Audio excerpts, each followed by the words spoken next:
পুজোর সময় ঠাকুর ঘরে এই ৮টি সংকেত দেখলেই বুঝবেন ঈশ্বর নিজেই আপনার বাড়িতে এসেছেন।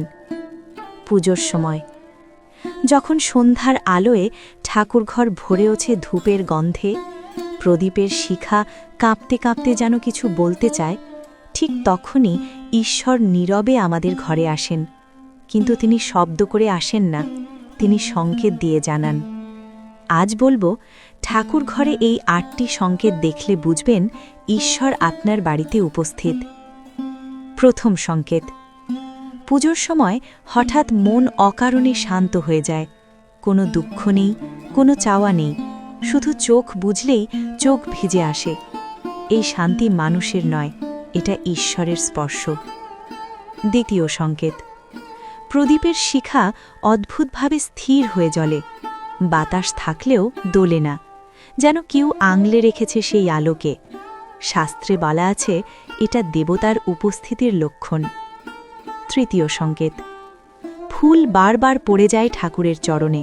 আপনি না দিলেও ফুল নিজেই যেন জায়গা খুঁজে নেয়, এটা ঈশ্বরের গ্রহণের ইঙ্গিত।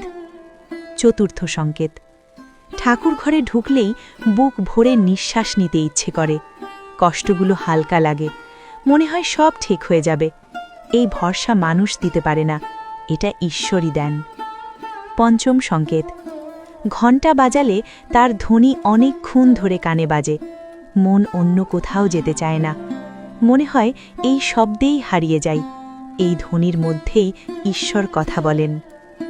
ষষ্ঠ সংকেত, পুজোর সময় পুরনো কোনো স্মৃতি হঠাৎ মনে পড়ে।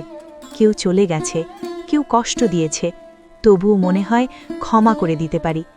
ক্ষমা করার শক্তি ঈশ্বরই দেন।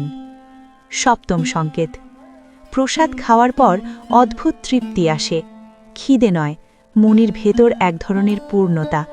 এই পূর্ণতা আশীর্বাদের চিহ্ন। অষ্টম সংকেত, পুজোর সময় বারবার মনে হয় আমি একা নই, কেউ আছেন। এই অনুভূতি যদি আসে, তাহলে জেনে রাখবেন ঈশ্বর নীরবে আপনার পাশে বসে আছেন। ঈশ্বর সবসময় শব্দ করেন না, তিনি বিশ্বাসের দরজায় কড়া নাড়েন। যে মন পরিষ্কার, সেই মনেই তিনি বাস করেন। এই পুজোতে যদি এই ৮টি সংকেত দেখেন, তাহলে জেনে রাখবেন আপনার ঘরই এখন ঈশ্বরের ঘর।